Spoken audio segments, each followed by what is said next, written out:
Welcome back into the Lions247 Podcast. I am Tyler Donahue. He is Daniel Gallen. I'm coming to you from our Happy Valley headquarters. Daniel is in the stadium still. It is late evening not quite late evening as we've done sometimes here, but pretty late in the evening in Minnesota, Minneapolis to be exact. You just watched Penn State defeat Minnesota 26-25. The number 4 Nittany Lions were on the ropes at a couple different portions of this matchup. They were down 10-0 early. They were down 19-16 at halftime, and what felt like a momentum switch for them going into the locker room at halftime turned into the opposite on a blocked extra point that Minnesota returns for 2 points. But the end result, I think gutsy is going to be thrown around a lot about this matchup. I'm okay with that. Penn State reaches 10-1. They get out of Minneapolis with a victory, and it was dicey. There were some components of this matchup that you figured, wow, Penn State doesn't win that game. 1 of 11 on third down.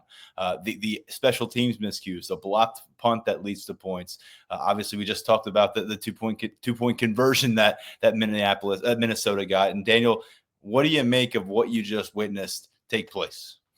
It was definitely a weird one. I think that talking about coming to Minnesota, I think that this is one of those places where, for whatever reason, you kind of pencil it in like, this could get a little weird. This one could be a little unusual, just because the way that Minnesota plays, they're very fundamentally sound team. They play good defense. They did what we said they might do in terms of mucking things up, keeping the score in the 20s. But Penn State somehow got to the other side of it with a win. And we talk about, we had the conversation about you need style points, you need to do all these things for the college football playoff committee. But then when it gets down to it, like, you got to win. And Penn State did that today. It wasn't clean. It wasn't pretty. There were a couple different times where it really honestly did feel like things were going to go off the swivel, like that things were going to spiral in terms of injuries, missed plays, just weird things happening. And it didn't. And now we're here 26-25. And Penn State is 10-1. About 6 weeks ago, we had a conversation on the Postgame Podcast. You were in Los Angeles. It was a little bit warmer that day for you. But we were talking about how it felt like the kind of scenario that Penn State typically would take the L on. It felt like there were things working against them, things that they did to themselves that hurt them. And yet here we are talking about them.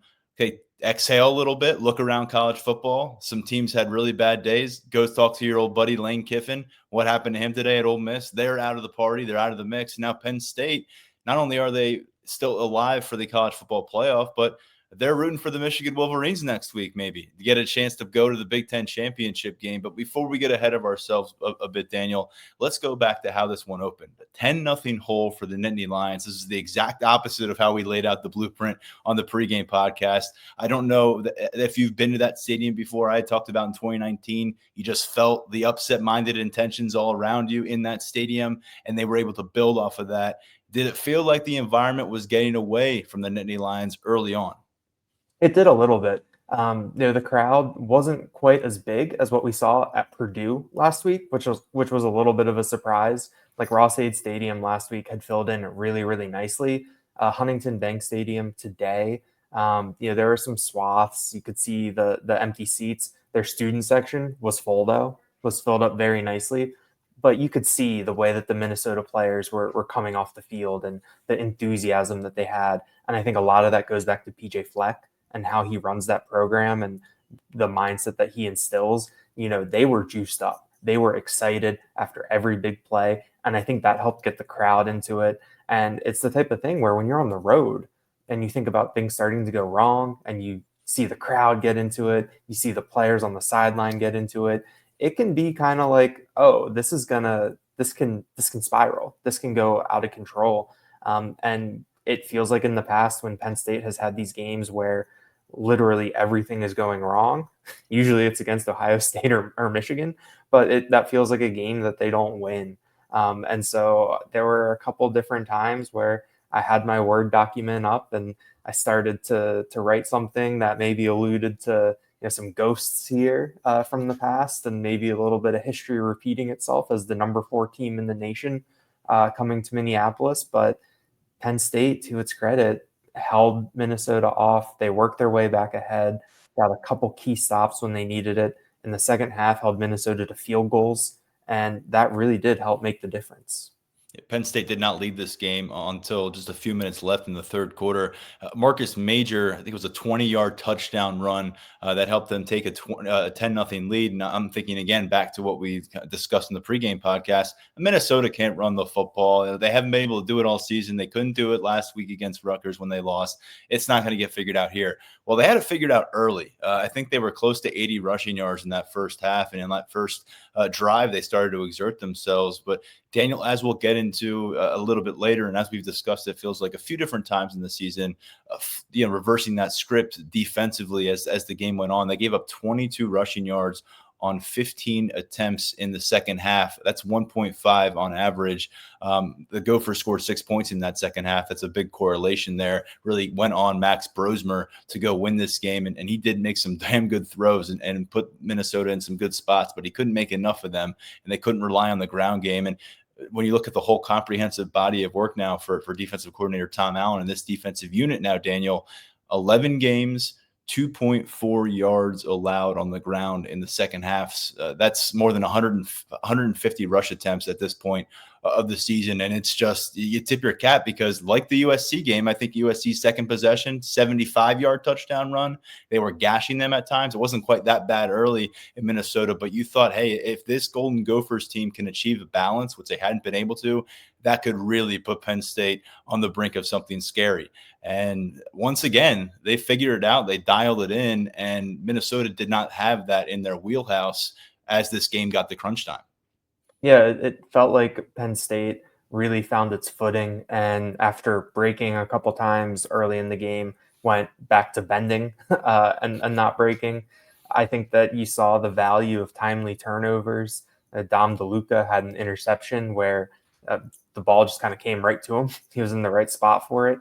And then you saw Zachy Wheatley come up with a fumble recovery where Max Brosmer fumbled a pitch, and they just pursued the ball and got to it. And Penn State turned both of those into field goals.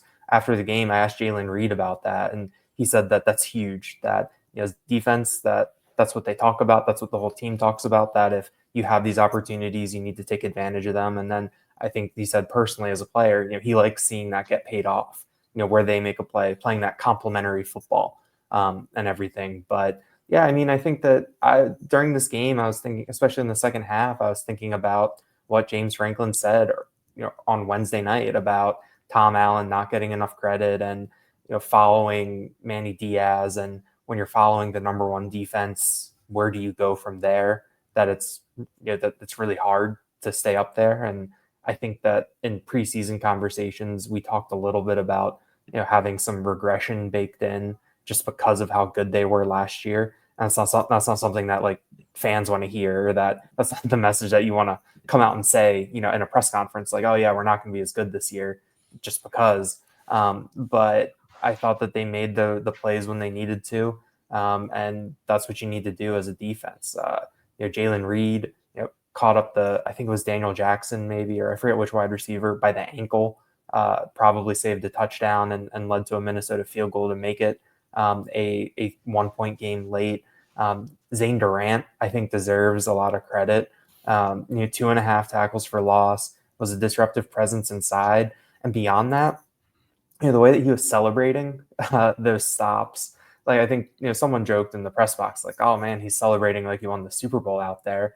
But I think that Penn State needed that a little bit, that it felt like Zane Durant was trying to manufacture that energy. He was trying to manufacture that juice, because for a little while, things just felt pretty stale out there. It felt like Minnesota had everything going for it.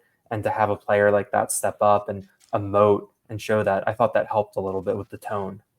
It reminded me of something that Sal Wormley told me after practice on Wednesday evening. He said that there's not maybe as many of those guys like you could turn to are going to scream and holler in front of the entire team. Maybe they've had a few of those guys. He mentioned PJ Mustipher as that kind of a type, but he said they have really deep leadership. He says it just feels like no matter where you look, the corner of the roster, what's happening on the field, seems like someone's prepared to step up. And I think we've seen that at different levels of the defense, at different moments for the offense. and we'll talk about Drew Aller in just a second. But you're right, Zane Durant, hell of a game. Once again, we've said that a lot. He really stacked a lot of good film this year as a junior. And then Zakee Wheatley, I believe our buddy Mark Brennan called his shot in the pregame podcast and said he thought the takeaway king was going to get involved. A bit of a gift there. Brosmer, who had not had a turnover back since September, ends up throwing an interception. Dom DeLuca did some good things with that ball too as well on the return. And then Zakee Wheatley pounces on a ball that Brosmer just fails to keep in his hands. It was a gift moment for Penn State. They got 6 points off of those two takeaways, which were both in Minnesota territory. You probably want more, but in one moment you're halting some Minnesota momentum. You're also getting Ryan Barker out there, getting you some points on the board. But let's go back to where Penn State's offense was earlier in this game. We mentioned it's a 10-0 matchup early on, with Minnesota finding success on the ground, through the air a bit, and you're wondering, well, what's going on with the offense? Because the last couple of games, they've come out clicking. Even the Ohio State matchup, they had a long field goal drive to open that game. And so that wasn't a part of the equation this time around, Daniel. They had to kind of manufacture some of that deeper into the first half, and it just felt like Drew Aller, you look at his stat line at the end of that half, I was surprised. I think he was 14 of 18, 150 yards, touchdown.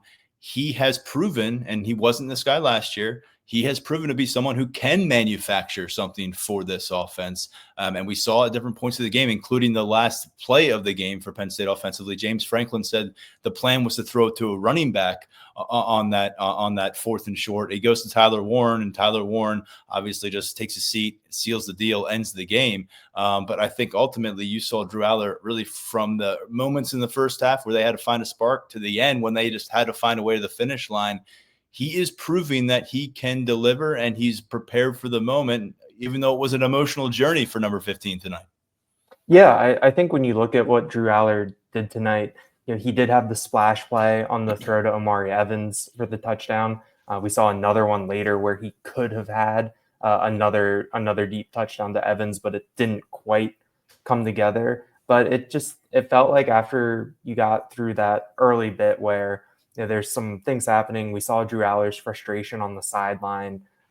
James Franklin calming him down a little bit and having that conversation. But other than that, it just felt like Aller was very in control. And I think that it kind of speaks to the level that he's playing at right now, where it felt pretty ho-hum in the moment. And then you look at the final stats and they're really good and they're on par with what he's been doing all season long. And so, I think that Aller was, he's shown that he can lead this team in certain situations, that he can help them through adverse environments when things aren't going well. And that was a big question mark coming into the season after what we saw last year in that Ohio State game, in that Michigan game. And we've seen it where he's gone through, what they were dealt with against Bowling Green, what they dealt with at USC, what they dealt with again tonight, even against Ohio State 3 weeks ago, how Aller came out of that and how his attitude was after that game.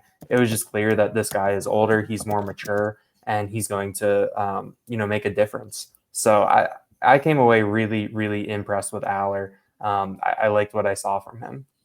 Yeah, if this one could have spiraled on them at a couple different points if he isn't ready to step up to the moment. And I think you're right. James Franklin having that kind of an interaction with the player during the game isn't necessarily something that we're used to seeing, especially at the quarterback spot. They had a fiery guy there, Sean Clifford, probably even a more fiery guy, and Trace McSorley, you could argue. But we're finding that, and that goes back to game one this year when the way he was handling himself, the way he was talking to West Virginia defenders. But in a matchup like this on the road, cold weather, taking on a Big Ten team that wants to throw up an upset and build something for themselves, I thought he responded big time. And it's now 8 of the last 9 games, Daniel, that Drew Aller's at 70% or better completion. He did that 4 times in 13 games as a sophomore last year. Tonight, he was at 75% on 21 of 28 passing, 244 yards. He had a touchdown through the air, wide open Omari Evans. Welcome back to the chat, Omari Evans. Good to see him get involved that way. His first touchdown since non-conference play, his first splash play really since non-conference play. So we'll see if that's something that can kind of pick up here toward the end of the season. But Aller also with his wheels. I thought he, escaped some pressure. This offensive line, we'll kind of parse through it early in the week coming up. But one of the the less impressive performances from the offensive line, I think, overall, especially in that first half. And so Drew Aller needed to do some things with his legs to buy himself some time. He did that at different points of this game. He moved the ball on 2 4th downs. And then he also had a touchdown on the ground when he went through some contact to get there. And James Franklin said he's not sliding. They apparently call it the grenade, where you're going like head first and pivoting your body a certain way, but not sacrificing those yards, because as you make that motion to slide, that's when they halt it. So Daniel, he's doing a lot of different things, and I think that it's good to see. But what about Tyler Warren? Talk about the versatility. I think we can cross punter off the Heisman campaign resume. They're not going to be adding that to the list. That was special teams moment at one of the lowlights from today. But he finishes with 8 catches for 102 yards. In the last 12 games, going back to last December in the Peach Bowl, 5 100-yard games. No one's ever had 5 100-yard games as a Penn State tight end in their entire career, Daniel. We're witnessing something so special right here, and you just love. I think James Franklin called he was joking. He said it was a shocker. Tyler Warren catches that pass toward the end. You're thinking, this guy's got a Heisman Trophy campaign. Try to bulldoze the defender, get in the end zone, put the exclamation point on. He takes his seat. Unfortunately, fantasy football isn't big in college football. People would have been pissed off about that. But Tyler Warren, he says they had a surrender call. That means if we get a first down, you find yourself to the grass. We get out of here with a win. Don't try to be a hero. But it wasn't working on the ground today, and that was part of the early frustrations for them offensively. But he is the engine when in that passing attack, and when they went on the march and had that key third quarter drive, it was 3 straight completions to Tyler Warren to start it, and Nick Singleton finishes with a couple strong runs. But he's the catalyst. Yeah, I think to go back to that final play with the surrender, I mean, there's going to be no Devin Ford part 2 in terms of taking it into the end zone right there. And I mean, I'm going to write about it later, that final drive and that final play in particular. I mean, they put the ball in Drew Aller's hands right there. I know that we've talked about in the big moments, you want the ball in Tyler Warren's hands. That was a big moment, and they gave it to Drew Aller to throw the ball, and he made a play.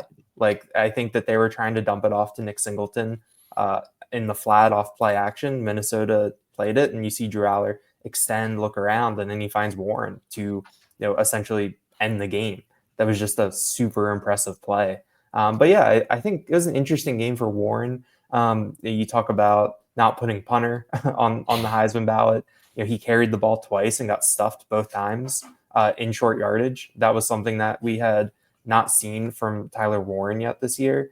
And it felt unnatural. It felt unnatural to see Tyler Warren getting punched in the mouth back. I was like, wait, this isn't supposed to happen.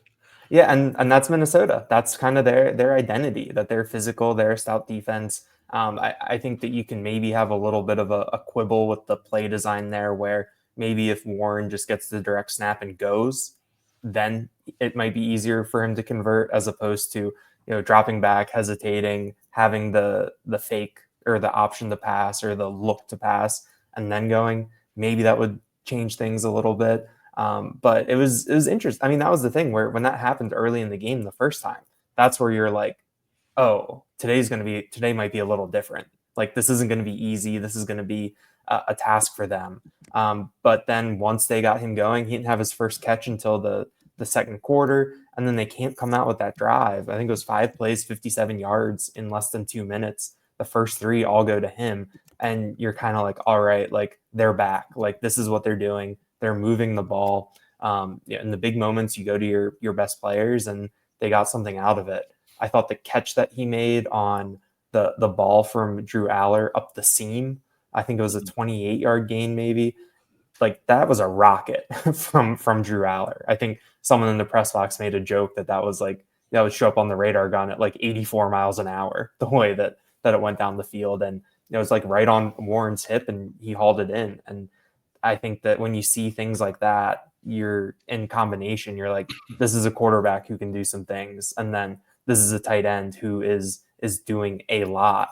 We'll see what the awards ballots look like. And I saw that PJ Fleck stumped for Tyler Warren after the game. And anytime you can get someone who opposes you to come out and say some good things about you, that's a positive. But that's a conversation we can probably have more next week. But yeah, it's just this body of work. I mean, was it Big Ten record for tight end scrimmage yards, Penn State record for receiving yards by a tight end? Just, the body of work right now is really impressive. And beyond that, it's just fun to watch the way that he plays. Such a physical guy, can make things happen with the ball in his hands after the catch. It's just a very, very enjoyable player to watch.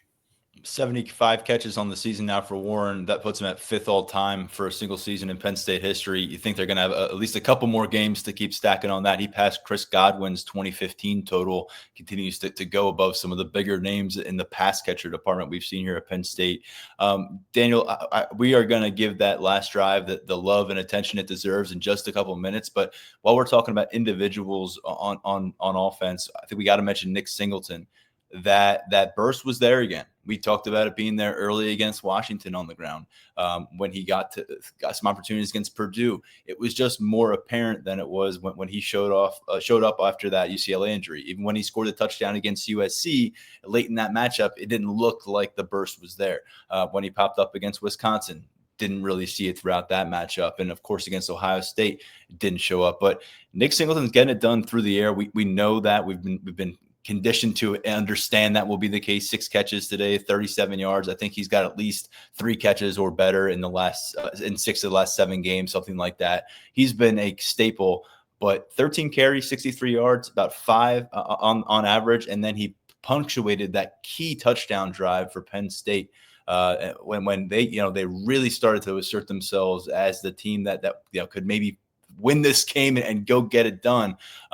He finished that off with 2 long runs, including one that reached the end zone on a 12-yard run. And if they're going to get him again, this isn't it's about a 20 touch performance for him. So kind of a big sample size. This is a kind of a differentiating factor for me and what we view for the ceiling of what this team could accomplish against, maybe an SEC heavyweight down the road or something like that. Yeah, I think the job that Nick Singleton did today was really, really impressive. And I think we saw some more of that burst. I think that they did they ran a play where they got him going around the edge and space. And yeah, he got tripped up, and it wasn't the biggest gain, but it just looked like a really, really nice play. And he looked normal. Like, he just looked like himself again. And I think that was pretty significant for Penn State, because we talk about it. Like, he's a home run hitter. He is one of the guys that you put the ball in his hands and you can be anywhere on that field out there, and he can take it to the house. He can make something happen. And that is a very unique thing to be able to do. Not everyone can do it. So I think to see that burst from Singleton, to see him make these plays, get into the end zone, I think that that's something that you feel really good about. And I think we'll get a little bit of an idea of, where he is next week against Maryland. You look at what Iowa did to the Terps today. They really put it on the ground and controlled that game and grinded it out and such. And I think that you might be able to look at that for Nick Singleton. So we'll see. I think that it's felt like he's back. Like that Washington game, you saw the burst, then he exited. Even then last week, you saw it again, but it was a blowout, put bubble wrap on him. And then today, you needed him the whole way, 13 carries, and he looked the part. And you're going up against a defense where you're not really – it's going to be hard to break off that 50-yard run, 40-yard run. But he moved the chains, made some nice plays, and I think that what he's putting on film now, it's okay, we got to watch out for him. Yeah, he was a keep the drive alive kind of guy. It just felt like whenever he was getting the ball in his hands, it was a good situation. That hasn't been the case for a significant stretch, and most rushing yards for him since September, and also 40 yards after the catch for him. That's second best behind only Tyler Warren. What I referenced, I just pulled it up against Maryland today. Caleb Johnson, 35 carries for 164. Kamari, that's another conversation to have. But Kamari Moulton, 12 for 114. So there's going to be yards to be had next week. That Iowa situation is always interesting to try. But I don't think he's getting 35 carries. But here's a quick question for you. Probably something will be better understood on Monday because it didn't come up in pregame. where was Khari Allen in the first half? He didn't touch the ball. I know these were some quick possessions for them, but to not get a touch in the first half, he ends up with 7 carries for 10 yards. It's felt for a while now for Khari Allen, more often than not in Big Ten action. It's been tougher sledding than it has been him asserting himself and being that disruptive back who's, picking up chunk plays with his physicality. Anything to enlighten us with since you're in Minneapolis? Yeah, to me, it just felt like game flow. You look at the drive chart and it's 3 and out, then 6 for 21, 5 for 5. And even when they scored the touchdown, 5 for 75, that's a quick drive. 4 for -5, like 3 for they had a lot of drives in the first half as I look through this. But they had a lot of drives, but not a lot of plays. And I think that and he was on the field. Like, he had some of those drives were his drives. And, James Franklin talks about it, where if you want to spread the ball around, you need more plays. And to have more plays, you have to stay on the field. You got to convert third downs. They were really bad on third down today. So as far as I could tell, I didn't talk to Nick Singleton after the game, so I don't know if he said anything, and it didn't come up to Franklin. I didn't hear it come up to Aller or anyone, but to me, just being here, being in the game, checking who was the running back at the beginning of each drive, that felt really game flow to me, where I think with Khari Allen, that's when you get those sustained drives and you really kind of try to beat people over the head with him, and they just never got in the position to do that. I know that probably doesn't excuse why he didn't have a carry in the first half, but that's just what it felt like to me. Yeah, just something we're not typically have seen in the last 3 seasons. So it was different, and that's why it was notable coming out of halftime. And then they got him involved right as soon as they were back on the field after halftime. So, Daniel, they erased a 10-point deficit really fast with the Omari Evans touchdown. Ryan Barker gets a field goal. Then it's 17-10 when you have another terrible sequence of events with the punt getting blocked.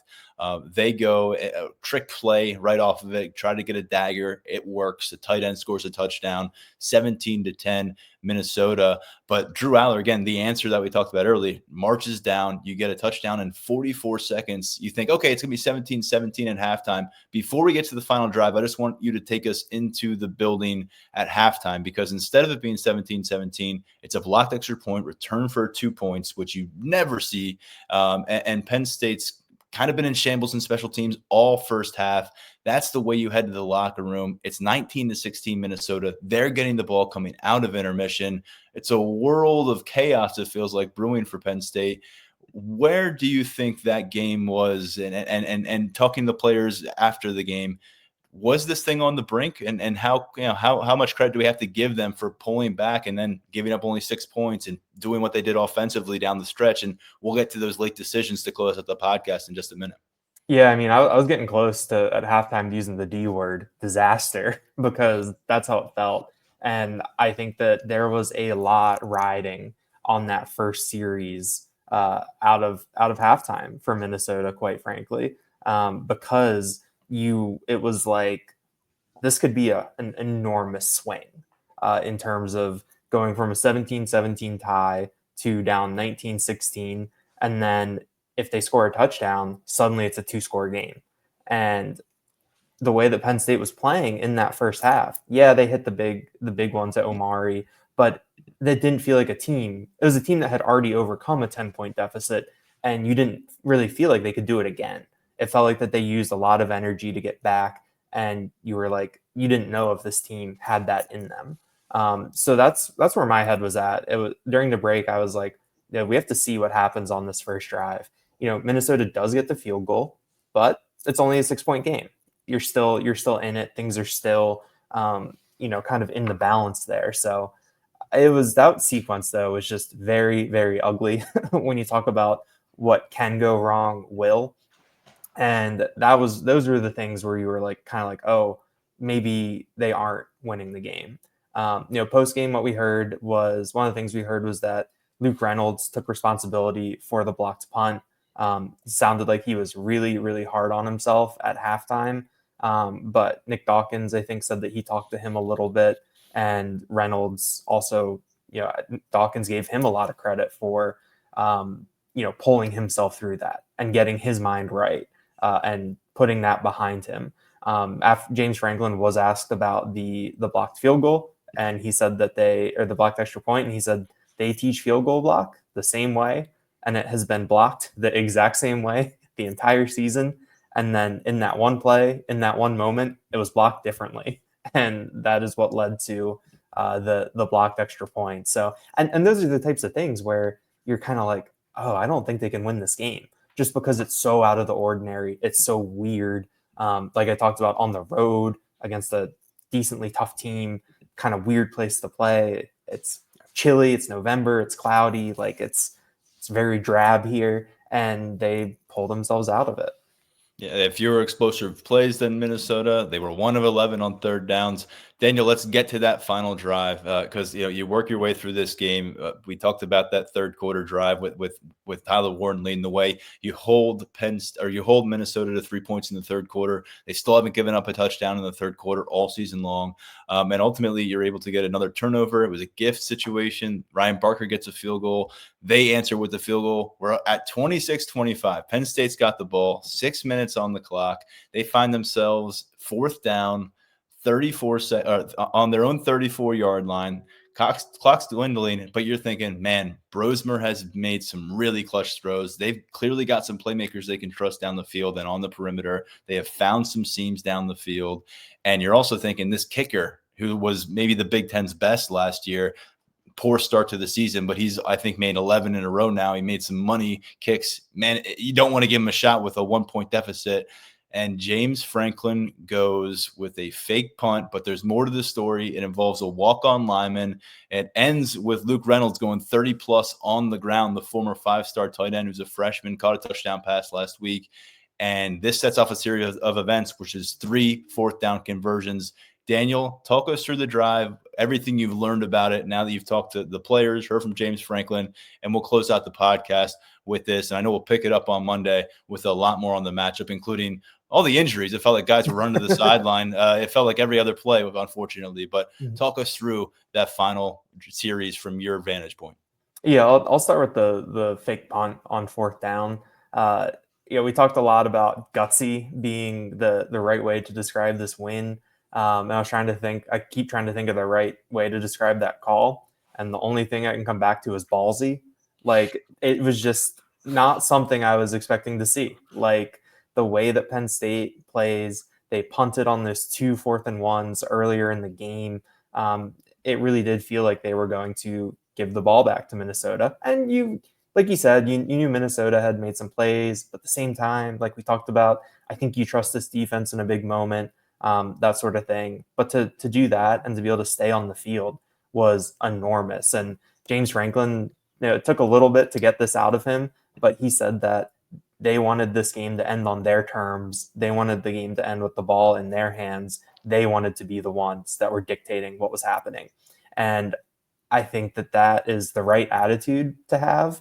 I think that is how you win these big games. We see it all the time where you give someone the ball back with X time left and it's too much time. And at that point in the game, there was still, I think, 3.5 minutes left. That's a lot of time in college football. And so, you get that. Then you have the 4th-and-1 where you sneak it with Drew Aller. And then you have the last fourth down where he throws to Tyler Warren. I just think that it was a very, whatever clicked with Penn State where they said, we want to win this game in this fashion. We want to be the ones that are dictating it. We want to be the ones who are the aggressors here. I think that was something that I wasn't necessarily expecting to see. I thought it was the right thing to do, but I didn't necessarily expect it. And so I think to have that mindset, whatever spurred it, whether it was what they'd seen Minnesota do offensively in the second half, or maybe it was the point where you just kind of want the game to be over almost in this sort of game. Whatever clicked, whatever flipped that switch, I thought was pretty interesting and pretty significant. And the players, they liked that. Like after the game, that they said, that's the attitude that they want to have. That's the being aggressive. Jalen Reed had a funny quote where he said it's scary.